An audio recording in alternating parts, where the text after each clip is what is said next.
Now I request Honorable CEC to kindly deliver the opening remarks.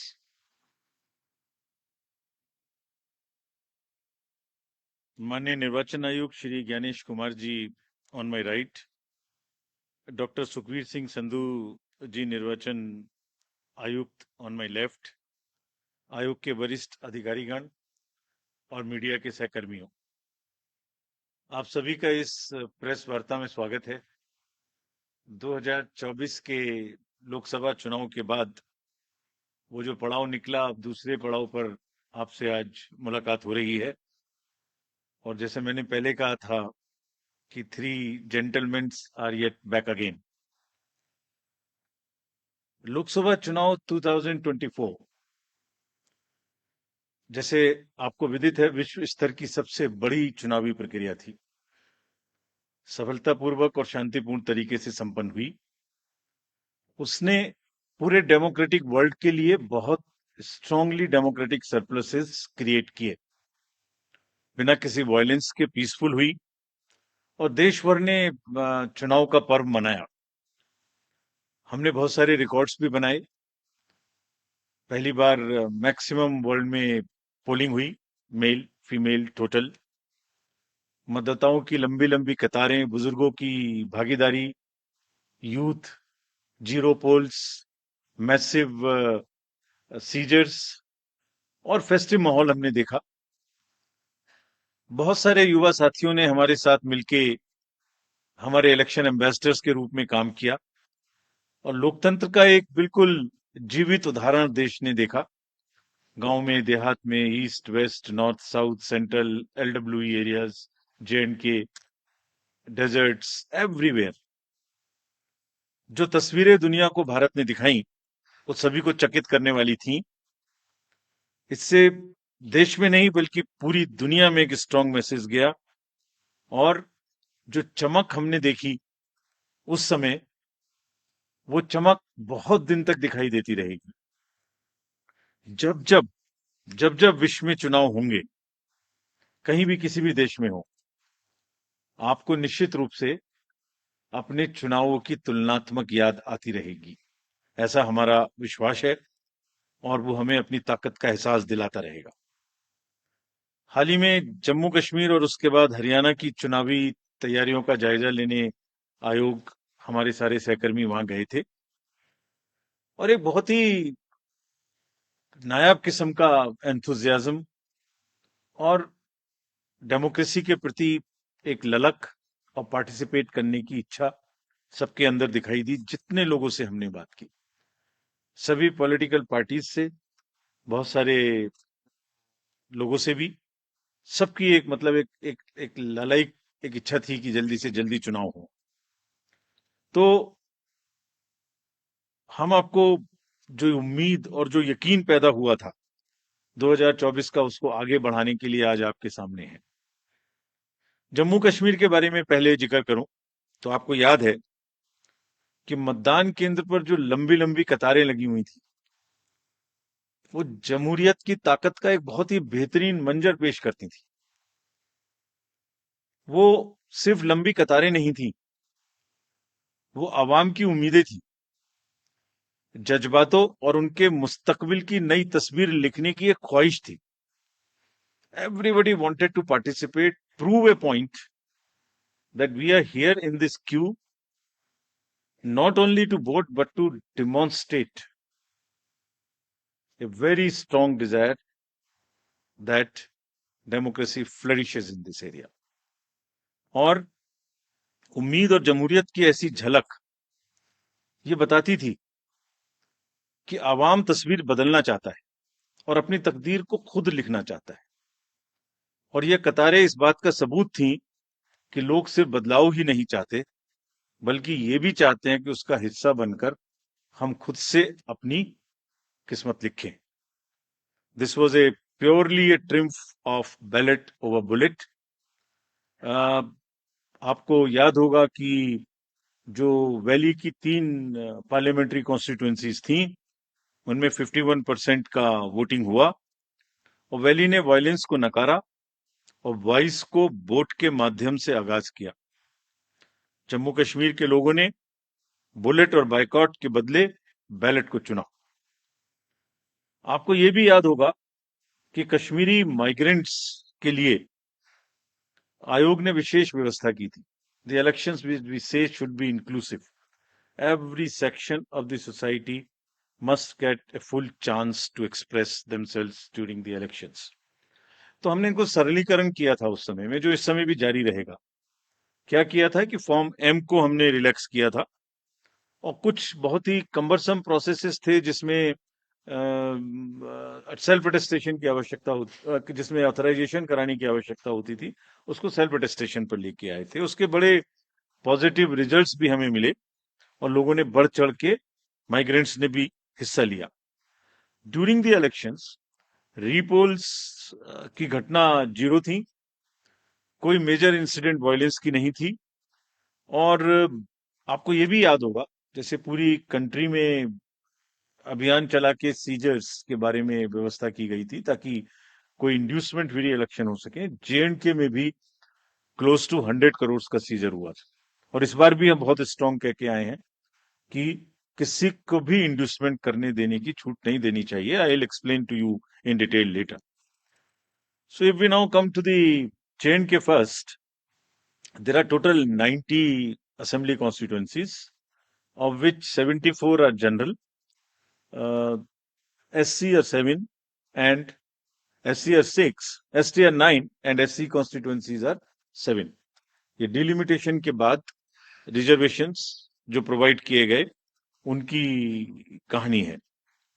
अगर electors के data के बारे में बात करें, तो J&K में टोटल 87.09 लाख इलेक्टर्स होंगे, जिसमें लगभग ऑलमोस्ट इक्वल 44.46 लाख मेल और 42.62 लाख फीमेल वोटर्स होंगे। बड़ी अच्छी स्टोरी ये भी है कि जिस तरीके से यूथ ने पिछली बार भाग लिया इलेक्शंस में, इस बार उसके बाद फर्स्ट टाइम वोटर्स भी होंगे अराउंड 3.71 लाख। और टोटल अगर वोटर्स को देखें तो 20 lakhs and above would be the youth, and we want to focus on youth as ambassadors of our elections। Electoral roll बनने की प्रक्रिया चालू है, और काफी समय से आयोग ये बात की तैयारी कर रहा था कि जैसे ही मौसम थोड़ा ठीक हो, जैसे ही अमरनाथ जी यात्रा खत्म हो, तो आप देखेंगे कोइंसिडेंस नहीं है, 19 अगस्त को अमरनाथ जी यात्रा खत्म होगी और 20 अगस्त को फाइनल रूल भी पब्लिश हो जाएगा। So it has been a work in progress to synchronize every activity in a way that we do not make any delay in doing elections in J&K, and this is what we announced in J&K in Jammu when we were there in March। ये publication 20 को हो जाएगा। सभी political parties को इसकी copy electoral role की उपलब्ध कराई जाएगी। अगर पोलिंग स्टेशंस के बारे में देखें, तो टोटल पोलिंग स्टेशंस J&K में 11,838 होंगे, जिसमें लोकेशंस होंगी, जिसमें एक जगह पर 2 या 3 भी बूथ हो सकते हैं। तो टोटल लोकेशंस वुड बी 9,169, जिसमें अर्बन एरिया में अराउंड 2,300 और लोकल रूरल एरिया में अराउंड 9,500 बूथ्स होंगे। So predominantly it's a rural kind of area. Average voters पर पीएस वुड बी अराउंड 735, और हम जैसे हर बार करते हैं, यहां भी विमेन मैनेज्ड, पीडब्ल्यूडी मैनेज्ड और मॉडल पीएस बनाएंगे। वैसे तो इंस्ट्रक्शंस हमने दिए कि हर पोलिंग स्टेशन पे एक उत्साह का माहौल होना चाहिए, एक उत्सव का माहौल होना चाहिए, और सभी को किसी ना किसी तरीके से नए तरीके से बनाएं। लेकिन खास तौर से जो मॉडल पोलिंग स्टेशन हैं वो करीब करीब 360 होंगे। आपको एक तस्वीर दिखाते हैं कि कुछ पोलिंग स्टेशंस वहां किस प्रकार के हैं, नायाब हैं। जैसे अगर आप देखें तो कोराबल पोलिंग स्टेशन है, 100% ST population, strategically located at the border, and you will believe the turnout in parliamentary constituency 80%।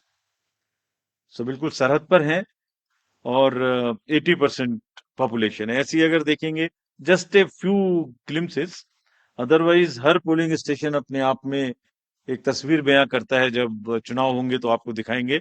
हमने वेबसाइट पे पिछली बार भी किया था, इस बार भी करेंगे कि आपको लाइव फोटोज गैलरी एचडी में हम आपको लोड करेंगे वहां पर। आप जब चाहें जब उस स्टॉक को देख सकते हैं, यूज कर सकते हैं, एंजॉय कर सकते हैं। इसी तरीके से फ्लोटिंग में भी शिकारे में एक पोलिंग स्टेशन था, और कितने लोगों के वोट लेने जाता है? सिर्फ 3 लोगों। So this is the beauty of the Indian elections. Changed scenario after the parliament elections. तो जो क्लियर मैसेज थे और जिस पर हम बिल्ड कर रहे हैं, देवर action over apathy.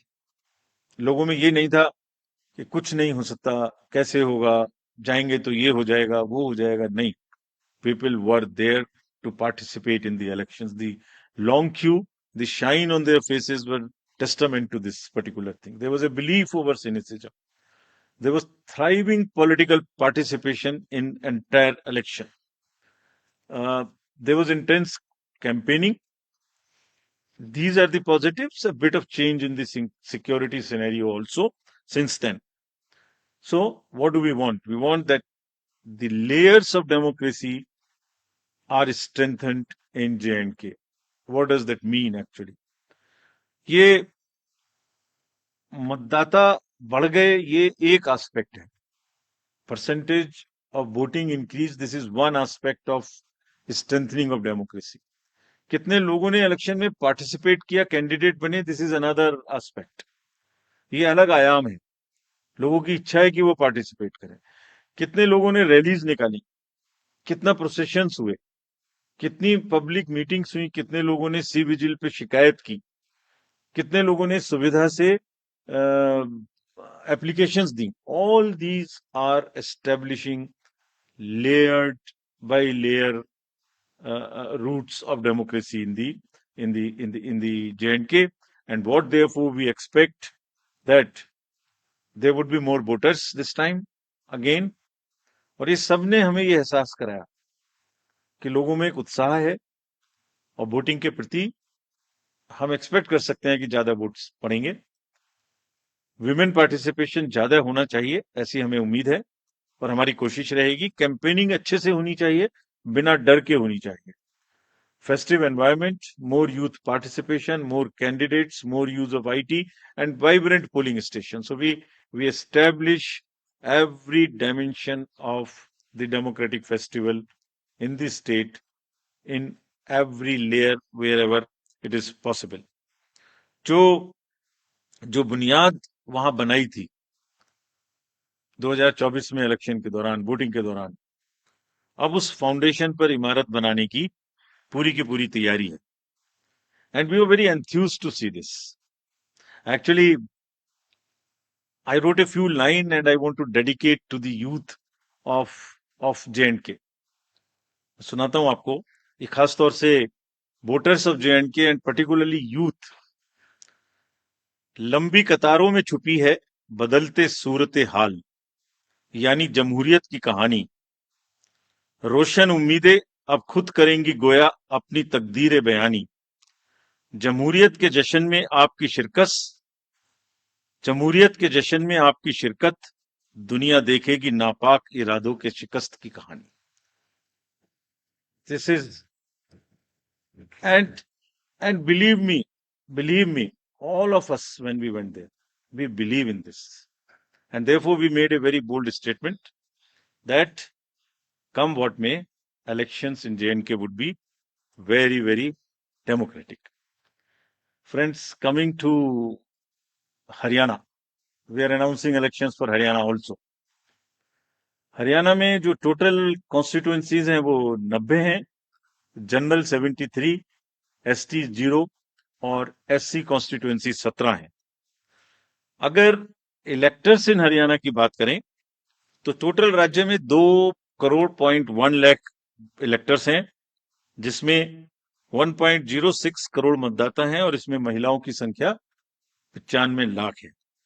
Third gender 1.50 lakh PWD, और 2.54 lakhs हमारे 85 एज ग्रुप से ज्यादा के मतदाता हैं। और जो हरियाणा की एक रोबस्ट हेल्दी लाइफ स्टाइल है, उसमें हमारे 10,321 ऐसे मतदाता हैं जो शतायु हैं।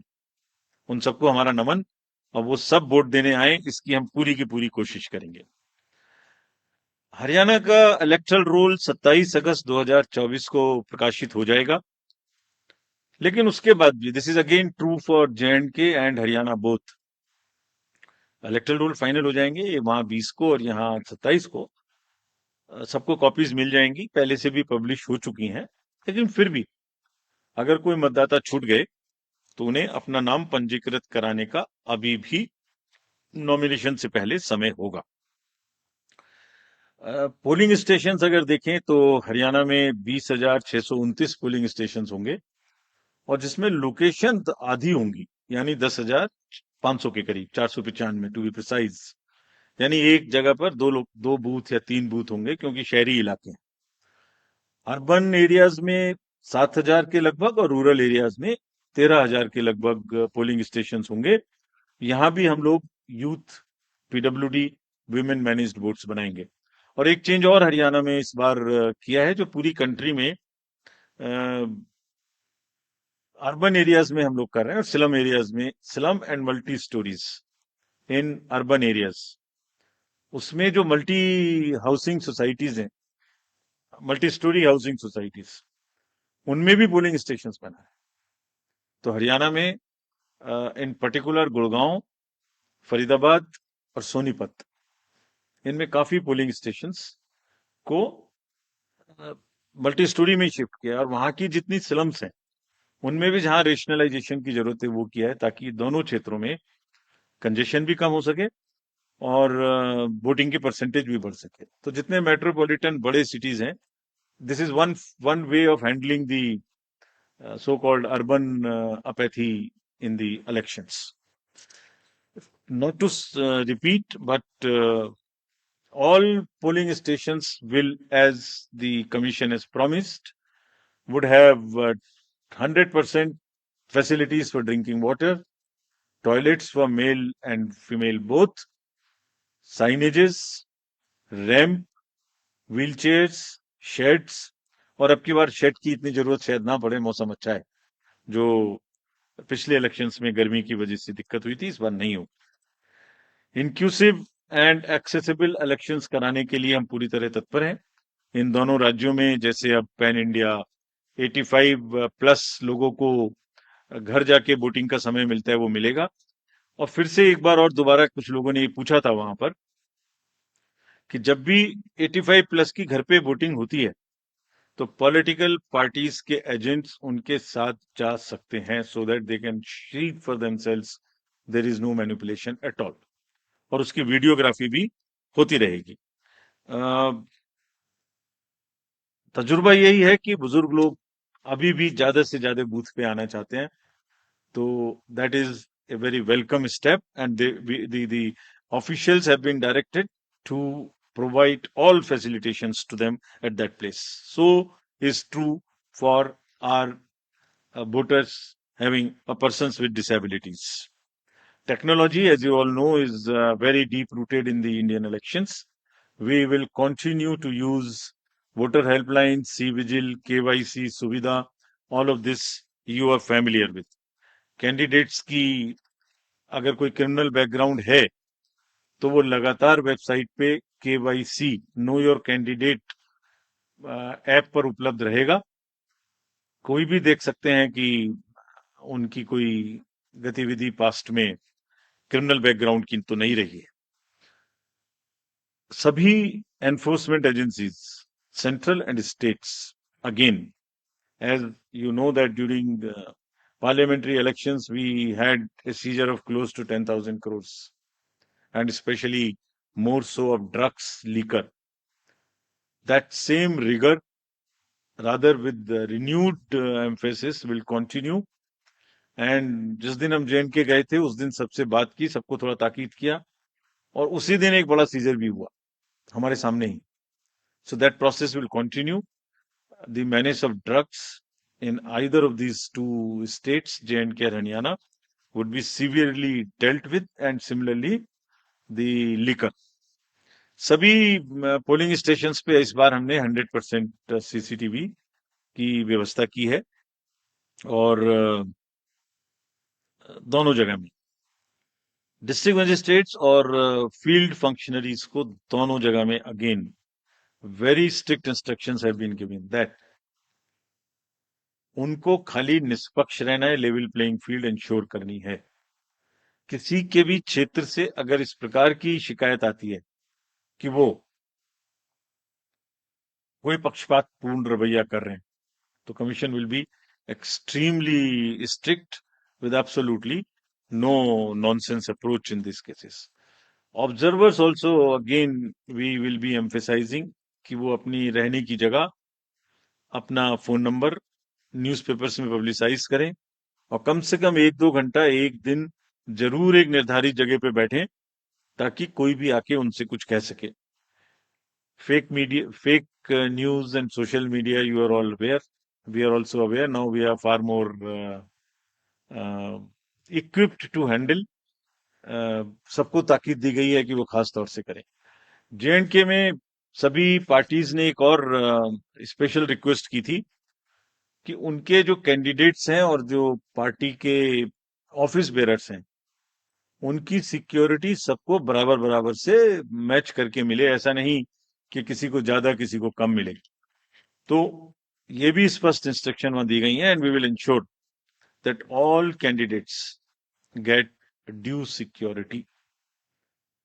What is intended is that the participation should increase in terms of the contesting candidates, in terms of the campaigning, in terms of participation, in terms of sweep activities, more of shikaras, more of cycles, more of rallies, and we will provide sufficient security to the candidates. To sum up,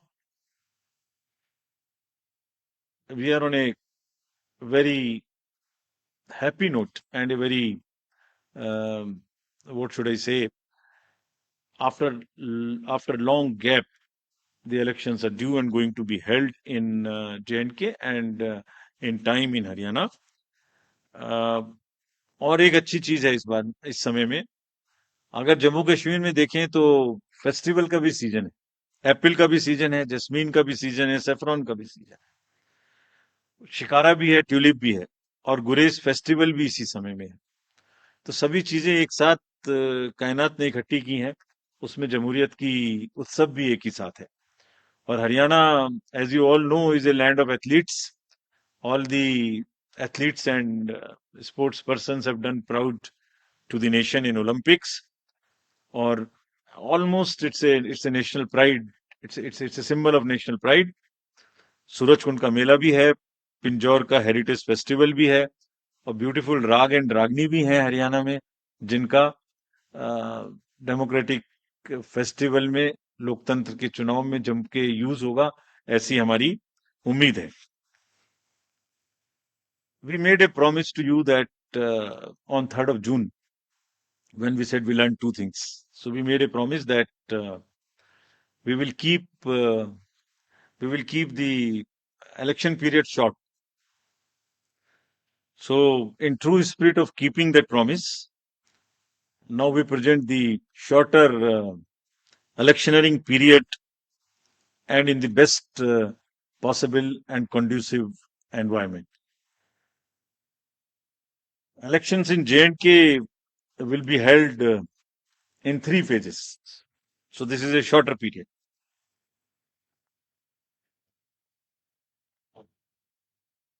This is a much shorter period, much shorter than even the parliamentary elections, which were 5. 20th of August, just the next day of the Amarnath Yatra being complete, the 19th, would be the date of notification for the first phase. Nominations till 27th, scrutiny on the next day, 28th, and date of poll will be 18th of September, and it's a Wednesday. We are also keeping that in mind, not keeping Fridays and Mondays to give a longer holiday spell. Second phase would be on 29th of August, and the statutory period of nominations and all. Poll being on 25th of September. And phase 3, nomination on 5th of September, and every voting finishing on 1st of October. So counting would be on 4th of October, and everything would be over, bind up on 6th of October. We can show you the map also. It's the how the scheduling is being done. The yellow portion is first. The yellow portion would have the districts of Kishtwar, Ramban, Doda on this side, Jammu side, and Anantnag, Pulwama, Shopian, and Kulgaon in the valley. The second phase would be Gandarbal, Srinagar, Badgaon on the valley side, and on the Jammu side, Poonch, Rajouri, and Riyasi. And then the forces move up. So North Kashmir in the upper reaches, and also the Jammu and Udhampur, Samba, and the Kathua region. This is what would be the schedule there. If we come to the schedule of Haryana, Haryana would be in the last phase, exactly coinciding with the third phase of J&K. Nomination being on 5th of September. Last date of making nomination on 12th of September. Date of poll 1st October, and date of counting coinciding with J&K on 4th of October. Everything to be over on 6th of October. So friends, and through you, we appeal to all the voters of Haryana and J&K to participate in largest possible number in the festival of democracy. Thank you. Thank you. Thank you, sir, for the very comprehensive briefing. Now we will have the round of questions. I would request every one of you to please raise your hand, whoever wishes to ask a question. The mic. We will. Excuse me, please. The person in the second row, green t-shirt. Please introduce yourself also. Yes, please. Sir मेरा नाम ताबिश कमाल है। मैं जम्मू कश्मीर के गुलिस्तान और जेके channel से हूं। मैं पूछना चाहता हूं कि आज उमर अब्दुल्ला ने एक सवाल उठाया कि जो ट्रांसफर पोस्टिंग हुई है वो बायस्ड हुई है, उस पर इलेक्शन कमीशन क्या करेगा? और दूसरा ये कि अमरनाथ यात्रा में बहुत ज्यादा डिप्लॉय वहां पर फोर्सेस हैं, तो अब आप लोग कब वहां पर फोर्सेस डिप्लॉय करेंगे जिससे लोग इंश्योर हो सके, मतलब कि वो सुरक्षित है, महफूज है और वोट करने के लिए बाहर निकले? Please give the mic to the media person in the purple shirt.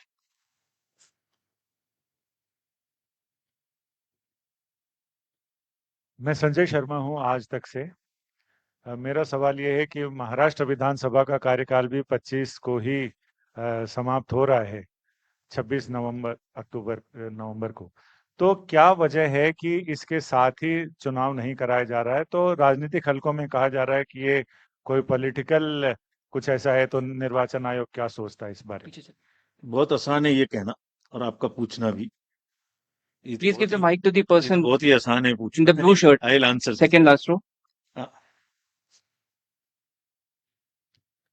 Hello sir, Neeraj हूँ न्यूज 18 इंडिया से। हमारा सवाल है कि जम्मू क्षेत्र में हाल के वक्त में आतंकी गतिविधियां बढ़ी हैं, और आपने कहा भी था अपने चुनाव दौरे के दौरान जम्मू कश्मीर में कि बाहरी शक्ति हो या आंतरिक शक्ति, कोई भी चुनाव को रोक नहीं सकती। इस बार जम्मू कश्मीर में आतंकवादी गतिविधियां जो बढ़ी वो कितनी बड़ी चुनौती है? और दूसरा हमारा एक सवाल है कि पहले भी ऐसे चुनाव कार्यक्रम रहे हैं कि जब एक साथ अवधि खत्म हो रही है, जैसे हरियाणा और महाराष्ट्र की एक साथ खत्म हो रही है, एक आगे पीछे थोड़ा एक ही महीने में, तो आपने बाद में घोषणा किया लेकिन मतगणना एक साथ किया।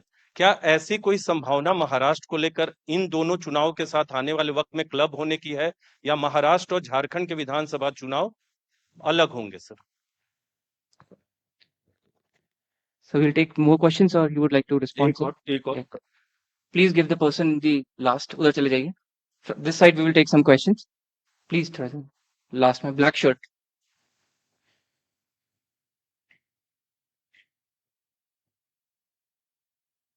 थोड़ा जल्दी चले जाइए आप प्लीज.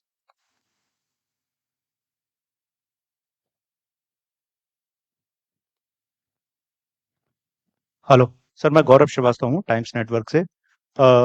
सवाल ये सर कि जम्मू कश्मीर को लेकर हालिया मीटिंग हुई थी होम सेक्रेटरी के साथ, और जाहिर तौर पर चुनाव आयोग ने बहुत तैयारियां की हैं।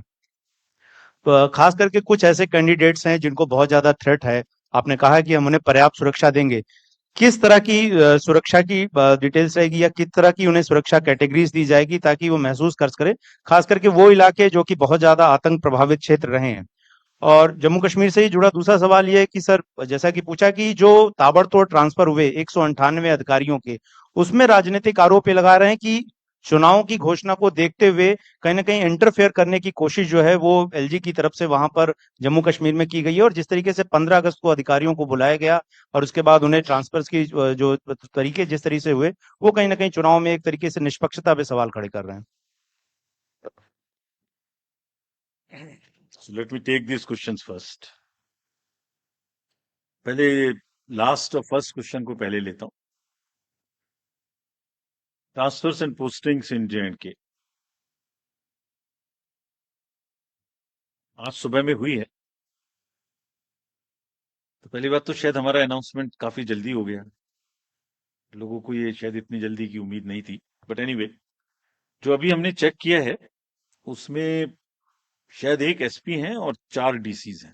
बाकी सब फील्ड रिलेटेड उतने नहीं है. बाकी अभी हम डिटेल्स चेक करेंगे. एमसीसी लगने से पहले ट्रांसफर करना ना करना सरकारों के अधीन है. लेकिन अगर किसी भी सूरत में किसी भी समय में कोई भी अधिकारी के बारे में कोई भी लेवल प्लेइंग फील्ड डिस्टर्ब होने की सूचना आती है तो उस पर आयोग अपने हिसाब से जांच करके कार्य करेगा, irrespective of the timing of the transfer. ऐसा भी हो सकता है कुछ आज ट्रांसफर हुए हो, ऐसा भी हो सकता है कुछ पहले ट्रांसफर हुए हो. Will be absolutely clear in our resolve to ensure that the district officials behave absolutely impartial without even one chinch being here and there. Amarnath ji की जो यात्रा है वो खत्म होगी 19 तारीख को. हमने पूरा असेसमेंट होम मिनिस्ट्री के साथ भी और फील्ड में भी और डिस्ट्रिक्ट ऑफिशियल्स के साथ भी किया. वहां भी पर्याप्त मात्रा में फोर्सेस अमरनाथ जी की यात्रा के लिए उपलब्ध हैं, उपलब्ध रहेंगी और सफिशिएंट मात्रा में बटरेस की जाएंगी, स्ट्रेंथन की जाएंगी. जितनी जरूरत होगी उतनी की जाएगी. लेकिन जो पूरा माहौल हम वहां देख के आए और जिस सोच के साथ हम आगे बढ़ रहे हैं, जैसे मैंने पहले भी कहा, जैसे मैंने कहा ना, दुनिया देखेगी नापाक इरादों की शिकस्त की कहानी. फोर्स से ज्यादा जरूरी क्या है? फोर्स से ज्यादा जरूरी है वहां की आवाम का विश्वास और उनका अपने लिए अपनी सरकार देने का जज्बा. और जमहूरियत के फेस्टिवल को उसको आगे बढ़ाने की जो ललक हम देख के आए, हमें उम्मीद है कि लोग ही उसका बहुत भरपूर जवाब देंगे.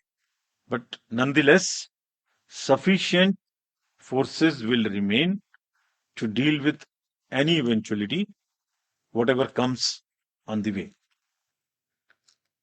Security threats to the candidates, to the districts, to other vulnerable positions or areas would be thoroughly under radar of the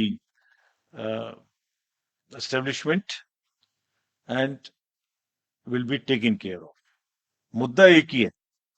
मुद्दा यह है कि जो 2024 के पार्लियामेंट्री इलेक्शन में बुनियाद रखी गई, इमारत उससे भी बुलंद होनी चाहिए. ये ही रिजॉल्व है. महाराष्ट्र का चुनाव और हरियाणा का चुनाव एक साथ. देखिए, पहले महाराष्ट्र और हरियाणा एक साथ हुए थे। 3 नवंबर हरियाणा की डेट है, तो 26 नवंबर महाराष्ट्र की डेट है, राइट। उस समय में J&K was not a factor, so one could have gone little later. This time there are 4 elections in this year, and 5th election just immediately after this, that is to start with J&K, Haryana, Maharashtra, Jharkhand and Delhi. So depending on the forces, requirement of forces, which is as I said, was in a higher tone in J&K, हमने दो चुनाव को एक साथ करने का निर्णय लिया। और फिर ऐसा नहीं कर सकते कि जब J&K अनाउंस करें और J&K चल रहा हो तो उसके बीच में दूसरा अनाउंस करें। और साथ ही साथ और भी बहुत सारे फैक्टर्स हैं। वो फैक्टर्स क्या है? अभी महाराष्ट्र में बारिश भी थी, BLOs का वर्क करना बाकी है, और बहुत सारे फेस्टिवल्स भी हैं जिसको हमें शेड्यूल करने में देखना है। That is like Ganesh festival, Pitrupaksha, Navratri, Diwali, all that put together, this is what we thought that we can handle as 2 elections at a time. So therefore we decided to go this. And in any case, it is within 6 months of the schedule of the term of the assembly which is ending. I think I have answered all. Yes, sir. Next. Please give the mic to the lady in the third row. जल्दी जाइए थोड़ा आप।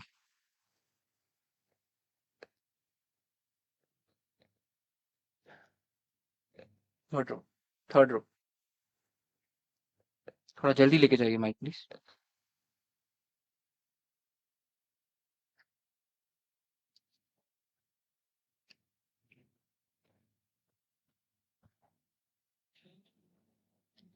Mic थोड़ा extra रखिए।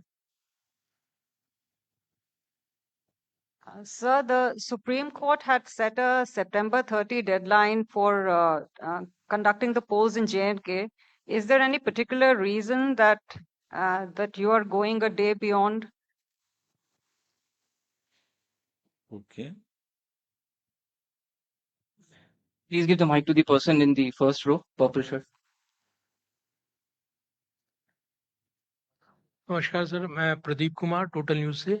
मेरे 2 सवाल हैं sir. Jammu Kashmir में काफी लंबे अंतराल के बाद चुनावी मुकाबला हो रहा है, वोटिंग होगी, काफी वक्त लगा है आपको यहाँ तक पहुंचने में, इसकी क्या बड़ी वजह रही? और दूसरा सवाल है सर, हरियाणा में जो चुनावी तारीख का ऐलान हुआ है, हरियाणा को लेकर जो चर्चा हुई थी, जो बैठक हुई थी, राजनीतिक दलों ने भी कई सुझाव दिए थे, लेकिन हरियाणा में जो चुनावी मुकाबला है इसलिए महत्वपूर्ण हो जाता है क्योंकि दिल्ली से भी सटा हुआ है। दूसरा, हरियाणा के मिजाज की अगर बात करें, राज्यसभा चुनावी मुकाबला भी वहां पर होना है, तो क्या असर डालेगा ये विधानसभा का मुकाबला अगर इससे जोड़कर देखें?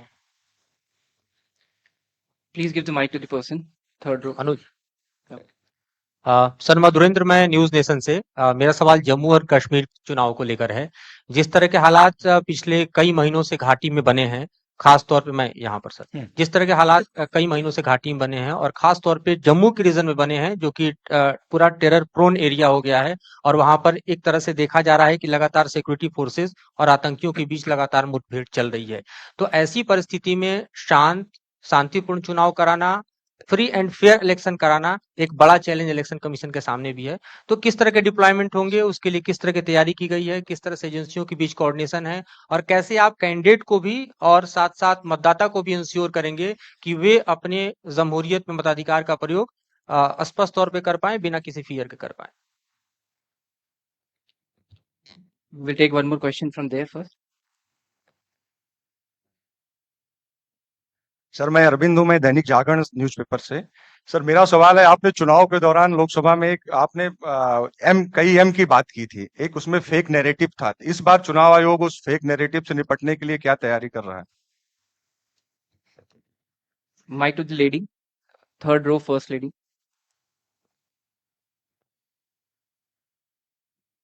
सर मैं पूनम हूँ।